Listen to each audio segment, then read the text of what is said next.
bozali bino o bozali ba ye o ba ebana kozwa basango à travers na biso lelo to epona ko pesa biso ba actualité o eza ba jet de l'air ezo ko passer na kati ya République démocratique du Congo nini oyo to ko partager na mokolo ya lelo to ko sur les 12 points de Joseph Kabila o wapi aibana ko sala sortie médiatique na ye mokolo ya lobi eleki.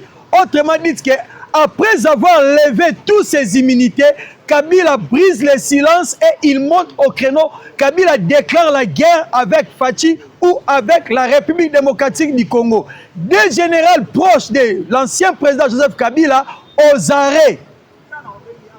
Peuple congolais, rebonjour encore.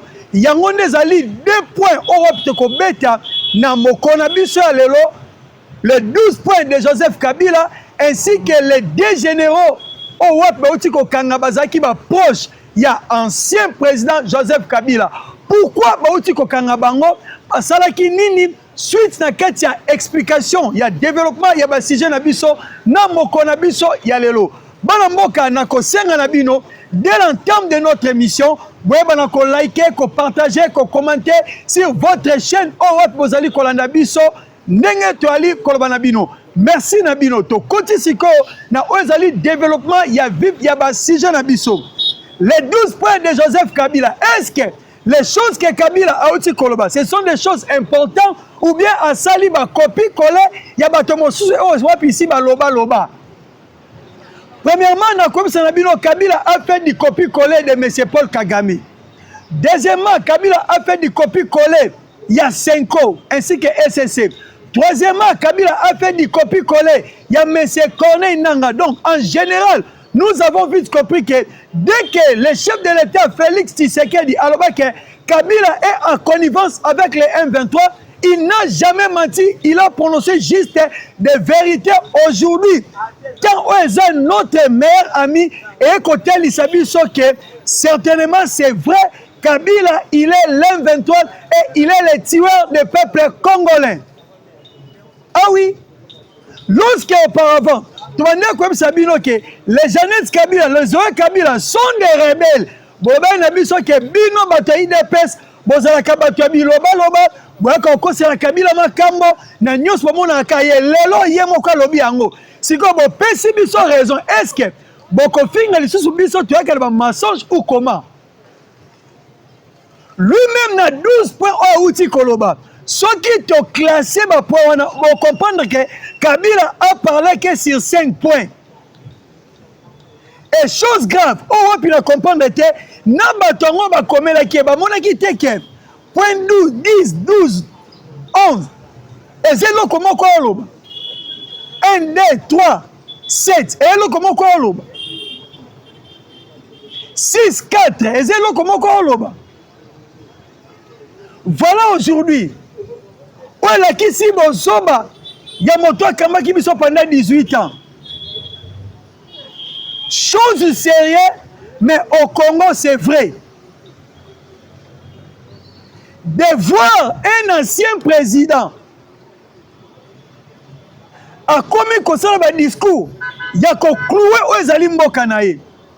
Bonamboka, depuis le mercredi, jour où on leva qui va immunité, Bobombi, on qui bomba Joseph Kabila tant qu'ancien président, tant que sénateur à vie. Mais lui-même, il a préféré de briser le silence. Et non de chercher la paix au Congo, mais à quoi il y a côté na kati ya bitumba pour na komunisa République démocratique du Congo. Je pense que le peuple congolais n'a considéré tous les 10 points. Tous les 12 points n'a considéré yango. Tous à la patience, tous liker, tous s'abonner, tous commenter. Premier point Kabila lobi boy. Si dès que nous tanga, yonanda que si qu'on a banda réfléchir. Est-ce qu'il a raison parmi tous ces points ou il n'a pas raison? Parce que Kabila c'est pas n'importe qui République démocratique du Congo. Chose à savoir, il était notre président, a dirigé pendant 18 ans. Ce qu'on a 4 points à énumérer. Est-ce que akokisa yango ye montant azalaki au pouvoir le président actuel a bafoué yango ou bien ye moko azala moko o akoka yango te. Premier point, Kabila lobi mettre fin à la dictature, mieux à la tyrannie. Kabila lobi toya kotia mondelo ya suka na oyo ezali botelemeli ya bato kokonza bato na lolenge ya kanza kosala makambo lolenge wapi yo sepeli. Comparons les deux régimes entre le régime Tshisekedi et le régime de M. Kabila. To compter ba mort na kati opposition. Oh, il ne peut pas zaki na yango. To compter ba mort. Lelo on ne peut perdre comme une opposition. Siko, tout ça la comparaison moko juste entre Kabila et Tshisekedi. Qui est le plus grand dictateur? Parce qu'aujourd'hui, avec Tshisekedi, liberté de presse est occupée Moutouté. Marche et Salema, Boutengelanga, marche Mokwe, Salema pas Tshisekedi, oh Batuba Koufi. Surtout na Kinshasa. Boko Tengelanga baka isolé, mais baka isolé, on tout la paix mituna. Tout comme on a marche le plus court du monde, depuis le monde existant. Et ça marche au PPRD à Sala. Abandi na pong na corridor, ceux qui na pong nabi. Marche ni ne banda na corridor, ti na pong nabi. Banda moukile salema. Marche à 500 mètres. Toya to kabela bango ba mai, ba zonga à l'aise, na ba chaussure, na ba veste. Mais à l'époque où Kabila était président, peuple congolais, yo koy ko bima marche na chaussure fola te ketu moko mobi ke ketu eza lokwa commodore atana kuta ina terrasse fona leka siko lelo o Kabila maiti mongongo alobi ke il y a la dictature, il faut to mettre fin à la dictature. Siko to mituna comment Kabila ko mettre fin à la dictature? Le seul moyen que Kabila va mettre fin à cette dictature, qu'on pensait dans ma canisinaye, c'est de faire la guerre. Oh, c'est déjà comme ça là. Et un abilo comme mingi toebi saki biso avant. Comme ma prophète, aujourd'hui, toutes ces choses sont des réalités. Un ancien président, premièrement, a un conseil à discours, sans qu'on pensait la population où il y a un 23 à Obama. Mais à continuer, il y a comme que un 23 c'est notre volonté. Aujourd'hui, Kabila Miandimi yango. Kabila pensait que Tshisekedi Azaki Zoba. Que était manipulé facile. N'a pas mon continent facile. Il croyait que ce pays est un patrimoine na bango. Tout héritage au bakoko na batikela ye. Yango tolobi le premier point. Bravo na yo. Tozela yo o koluka ba place au dictature ezali. Combien de fois le président a convoqué les consultations, les concertations, oh bino boboya, voire même les élections, parce que Kabila savait que à travers les élections, peuple moko telinge ko voter. C'est ça la vérité. Deuxième point. Tu as arrêté la guerre.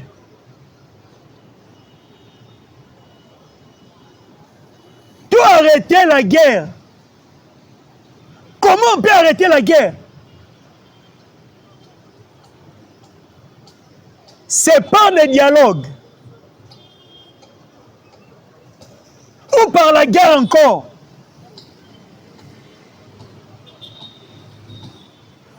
Kobeta bato babundisa biso na manduki na nzela manduki po bakima soit toi qui na nzela ba dialogue. Mais ce qu'on a qu'à ba dialogue. Je vous ai dit une chose ici. Na continuer autant à bas point. Kabila lobi rétablir l'autorité de l'État sur toute l'étendue du territoire national. Restaurer la démocratie. 4. Restaurer la démocratie en revenant aux fondamentaux d'un véritable état de droit. Rétablir les libertés fondamentales. Réconcilier les Congolais et reconstruire la cohésion nationale. Relancer le développement du pays par la mise en place d'une bonne gouvernance économique, d'une gestion équitable des ressources nationales. 8. Relancer les dialogues sincères et permanents avec tous les pays voisins en vue de l'instaurer de la paix et du développement durable dans les régions. Vous pouvez comprendre que malheureusement, les autres zones, mais ça n'est pas point. Natangi point O, et Koukana point O. Et malheureusement, les amis qui sont comme liés. Donc, continuer. Rétablir la crédibilité du pays auprès des partenaires au niveau étranger et régional international. 10. Neutraliser tous les groupes armés. En desikoto, web sabino, secret na bango sike vandi na 10e point. Neutraliser tous les groupes armés nationaux et étrangers et rapatrier les derniers dans leur pays. Oui, dans leur pays d'origine. Et si comme vandi yangoana 11. Mettre définitivement fin au recours et utilisation des mercenaires conformément à la Convention de l'Union africaine sur l'élimination des mercenaires en Afrique. Exemple, il a dit les SADC. Bokassou 12e point, même avec les 11e point. Ordonner les retraits. Ici, dans 11e point, les mercenaires doivent dégager. Mais 12e point, ordonner les retraits. Mais c'est la même chose. Balongwa. Mais tout temps, pour la meilleure compréhension, ordonner les retraits sans délai de toutes les troupes étrangères du territoire national à ce sujet. J'ai sali la décision sage de la SADC de retrait de leurs troupes au pays.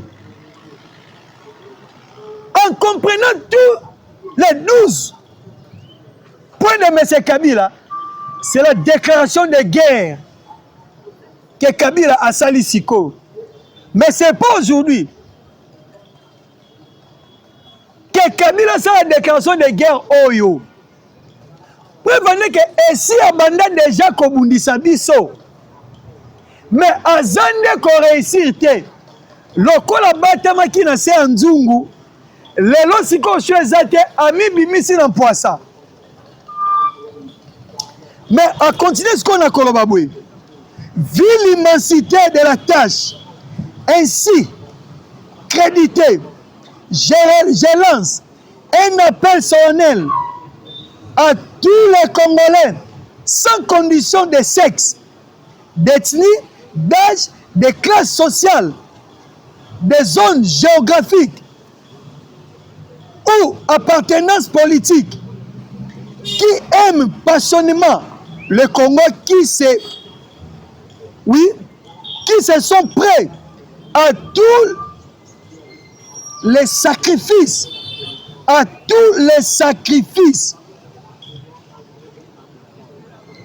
Donc les Congolais qui aiment passionnément le Congo, qui se sont prêts à tous les sacrifices et qui adhèrent sans réserve au pacte républicain de Sun City et qui tiennent au respect de notre constitution du 2018, le 2 février. Le 18 février 2006, ainsi à s'unir autour de ces objectifs, il s'agit de la refondation de l'État. Peuple congolais, je pense que tu as les 12 points de M. Joseph Kabila Kabange. Son discours. Tant que nous avons biso C'est presque 5 points. Et puis Biloko Kabila Loba, il a fait que l'hérédite de Corneille Nanga, l'hérédite de Senko et l'SSC, l'hérédite de M. Paul Kagame. Avec Paul Kagame, il a besoin de dialogue entre Congolais et Congolais. Mais en comprenant bien, Kabila lobi pe, tu es dans kotia na moko ba point na ye. Boyokani moko, to promouvoir le dialogue. Mais lorsque le président Fatih avait convoqué le dialogue, quand Kalaminga a été tout le Kalani, la consultation pour construire le gouvernement d'union nationale, est-ce qu'elle peut perdre? Mais c'est qu'il est bienvenu. Ils ont refusé. Mais si Kabila a besoin de la paix, le pays où il y a Kambaki, est-ce que beaucoup de monde a dit que tant que le président s'allait appel, premièrement la constitution nationale, oh il y a beaucoup de Kambaki bat,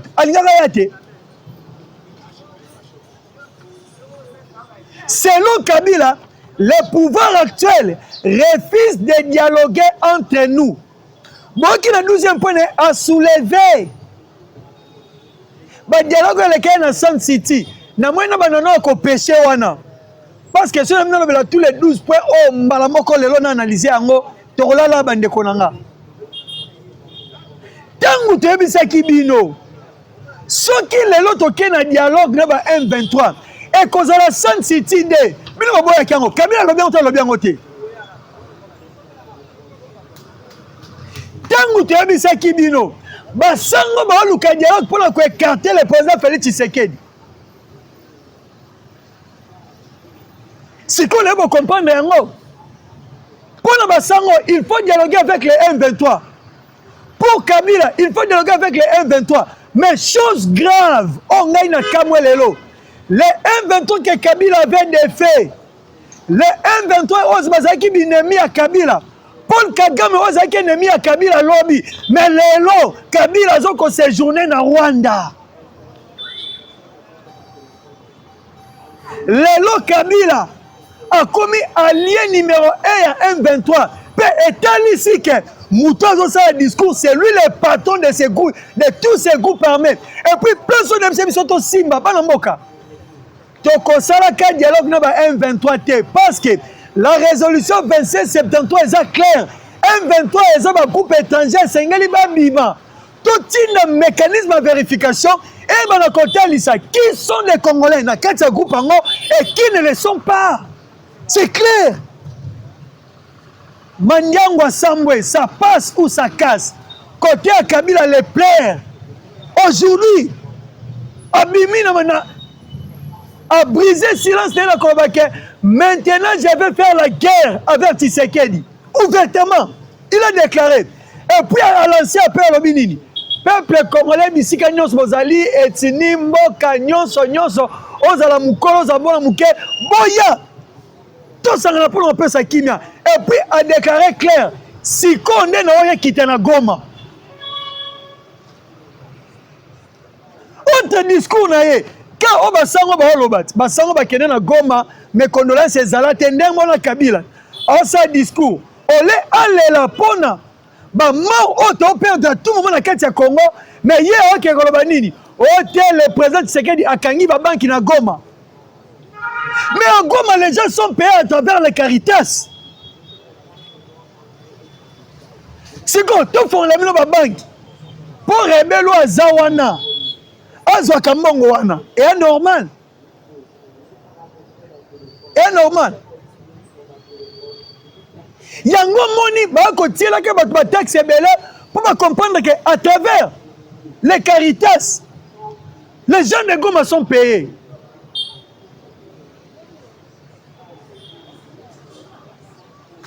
Ouais, Moussa comme il a souka, Asina Okoya Eya.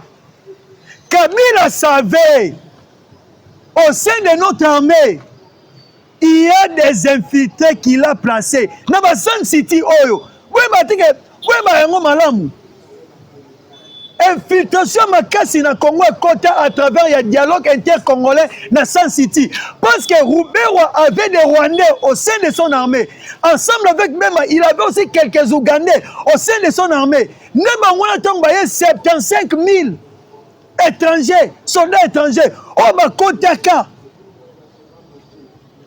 Na 2003-2004. Donc basala ki ba dialogue inter-congolais. Boye ba ki yango te. Et puis en 2016, pour na kokanga IDPS monoko. Kabila sala appel na ba M23. Alatisi bango ba tenir la police. Pour na réprimer la marche boyebi yango. Mais aujourd'hui Kabila monte au créneau de dire que il y a la dictature. Yo pena peuple congolais si koza sera Kabila obima marche. Obimi marche aux zongi. Banda Fatiaya. Si vous avez combien de couleurs à gaz, à part Oya Mouine, il y a Pembe. Et bien, tu as appelé Misatu, ba marché, ba Panzani na bango. Mais à l'époque de Joseph Kabila, oh, l'homme, il est en dictature. Gaz à rose, et bima. Gaz à mauve, et bima. Gaz à vert citron. Oh, c'est pas la mille, vert citron, et bima. Si on est là, tu as un manef à l'obiote. Oh, il y a un moment où ma belle. Et changeait na beauté à Moutou. Ozaki Boga Mokomi vilain. Joseph Kabila, il savait bien. Nakoboma Tshisekedi facile. Nako assassiner facile. Si vous êtes lié, Moutou ya pensé que na 6 mois au Bomaye, na 6 mois au bête haute trahison, les autres comme il a 6 ans. Moi, la Monique a dit, il y a aussi ça pouvoir. Na continuer la guerre. Oh! Tozala qui déjà un prophète.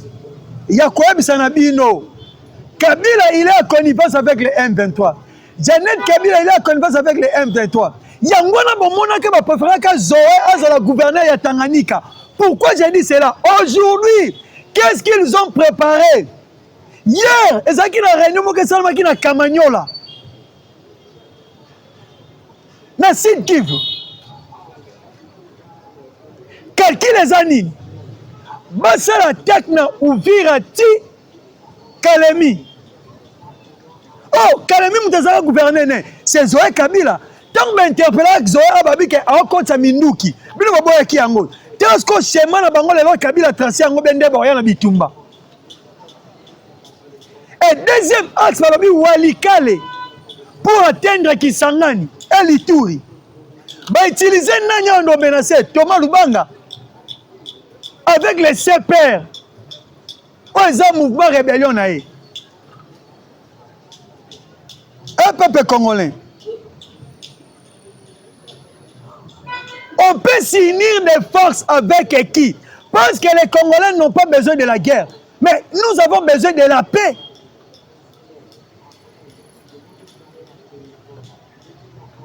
Oh non, l'armée était puissante. 8e dans le monde. Ah! Est-ce que tu sais qu'il y a la guerre? Mais ma femme ne sait pas qu'il y a la guerre. Quelle sorte de mot qu'il y a biso? Armée à 150 000 hommes. 50 000 hommes actifs. 100 000 hommes vétérans.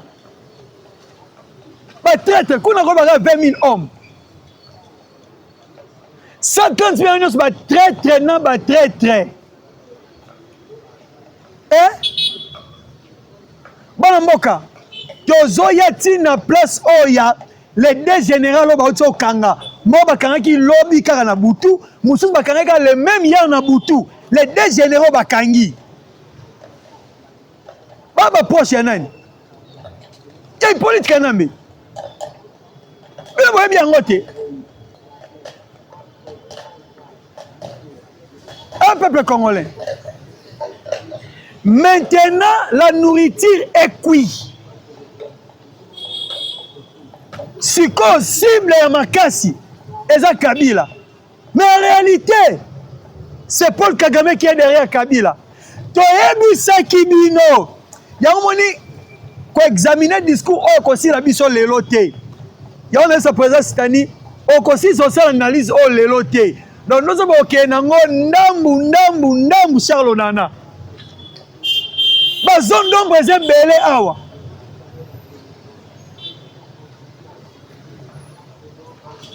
Toujours bisaka na bino makambu mingi clair. Mais les gens de l'IDPS, les communicateurs de l'IDPS, ils ont raison. Les ont raison. Ah. Tout si ma point oyo, pour toi qui n'a pas généraux pour te citer. Manamoka, Kabila Lobi, il faut effacer tous les groupes armés. Ce bagate et comme appelle une révélation pour la Binoba Misusu. Oh bon, on a vu sur le lot. Kabila avait laissé 530 groupes armés. Kabila, Djougou, sous Kabila, Maneko Kotangote. Avant que Kangamutukuna, il faut 5 rebelles autorisation. Sous Kabila. Bon, tout le monde Israël Moutombo, à la qui ça va vidéo. Bah, place armée congolaise, Maneko Kotate. Bon, tout le monde Sango. Mais aujourd'hui, avec Fatih, et si quand on Kotate Sikoyo, et c'est si comme M23 Bazali, Kabila avait laissé les ADF. Les Kontumase de Port étaient contre Kabila. Pourquoi? Il savait bien que Kabila n'était pas congolais. Et il ne sera jamais congolais. C'est tout Rwandais. Ce que Kabila va comprendre que avec les Ouazalènes, les patriotes, ceux qui te réussissent, comme Félix dans le pouvoir, il faut te éradiquer Bango Nyonso. Oh, les Ouazalendo, Bakobunda pour la cause moko très important. Il y a que protéger les nations congolaises. Mabele na bango ya bakoko na bango. Mais aujourd'hui, l'homme Kabila a matière au créneau à Koloba. On va neutraliser tous les groupes armés. Mais tous les mercenaires, il faut que c'est Bima. Après, si Sadek Bravo, Ndenge Babima qui. Après, Kabila Lobeli, tu vois, on a une mission sous Sima. Makambo est l'économie. Non, Sima Ndam Ndam. Non, le Belango Sima. Peuple congolais. Oh, aujourd'hui, c'est le Ouazalène qui se tient devant l'armée rwandaise. Mais les FARDC de Kabila sont des traîtres. Tout contre le sujet. Oh, aujourd'hui, des généraux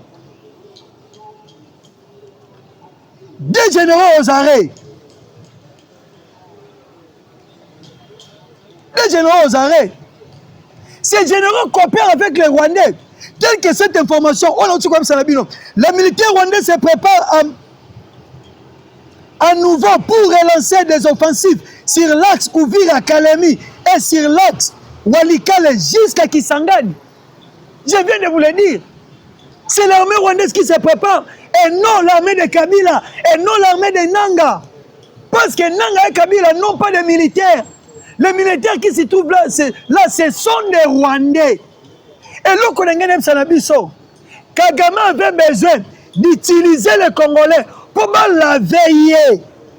Et puis maintenant que les Rwandais ne sont pas Congo, les Congolais ne sont pas Congolais. Mais chose vraie, notre président Tshisekedi a déjà tout fait pour que le monde comprenne que c'est Kagame qui est le génocidaire, le criminel du peuple congolais. C'est vrai. Et Malamboka. Si Kabila a fait un discours, beaucoup de Mikolo Kagame va dire Kimia, Mwana Nzambe. Motona limemia. Ebinali Kambouté. Où est-ce que Sika Fane lobby? Voilà. Les Congolais sont sortis. Mais Kabila était leur président. Il vient de déclarer. Malamboka. Lukuta. Poison rwandais. Va utiliser Kabila. Moutoula bango rwandais. Pour quoi qu'on laver. Rébellion Oyo. Guerre Oyo. Aide-moi Congolais. Non. Nous faisons la guerre avec les Rwandais.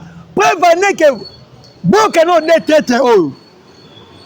Le général de brigade, Pierre Baniwezize, ancien chef d'état-major particulier de Joseph Kabila aux arrêts. Les collaborateurs du M23, c'est général Pierre baniwezize baute kokanga lobby. Deuxième général bakanga lobby kombo na ye toyoka le chef d'état-major de FARDC en charge de la logistique. Le général Kipondo Théophile a été récemment arrêté. Raison, il a entravé les opérations militaires de FARDC actuellement déployées sur les lignes de front contre le M23. Ce que ce général avait fait, le général Kipondo Théophile a chargé à logistique. Makambo eteli manduki, ration basoda, mais bakangi na détournement na yango. Basalaire basoda, général Oyo. Si comme Kabila nous a laissé armée puissant, est-ce que général O Théophile, tu sais qu'elle nous a formé? Mais écoute,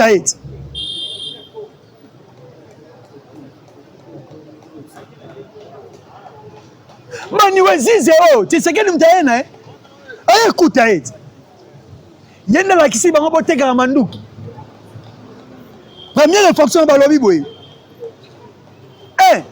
Ce général a conseillé la base surfacturation des rations et ravitaillement des unités fictives et unités fictives. Donc, Yesu Balobi teni eza 100 francs. Général Nassau Zumukanda profité. Teni moro 4000. Yango Boloka Kajou, mon président Fatia Lobaka. Mbongo aussi na tiena armée. Guerre on a fallu peser. Mais bitu merci la terre. M23 zo Mboka. Place sur le Bambundate. Rassure comité. Mouto Bunananzala. Le quoi président occupé Bangote. Donc le président de la République a fait sa cagnon. Bon, comprendre le thème. Mour échanger Teni. Bajia va changer Teni. Teni on va M23. Ma force spéciale a besoin de changer Teni. Teni va M23. Donc un général Oyo. Théophile Kipondo. Nasala Kabaje Oyo. Ensemble, là, banani. Yoka et Silité. Une complicité avec d'autres officiers supérieurs. Notamment les capitaines. Pardon, les colonels Mobabengana comme Chic Norris. Responsable des achats des vivres. Et un capitaine dont le nom va révéler en côté l'identité. On va tenir 3 wana. Donc il y a traître moko, 2 généraux, colonel moko, ainsi que capitaine moko. Dans la minimum pena balamboka. Si on Kabila pas bien un discours à lobby, armée moko loyaliste, armée moko indépendant, armée moko apolitique, avec ce genre de choses. Peuple congolais, atabino moko. Mais ce que je vous dis, aujourd'hui, nous sommes déjà au clair. Balamboka, télévision à Lingonga. Et Lingonga. Et il y a un point où nous simbité, mais comme ça, est ce simbité. L'émission de Bisso Okoya, Tokoya, Tokolobela Bisso Yango. Quant à moi, je vous dis merci que le Dieu de la vie démocratique du Congo vous bénisse.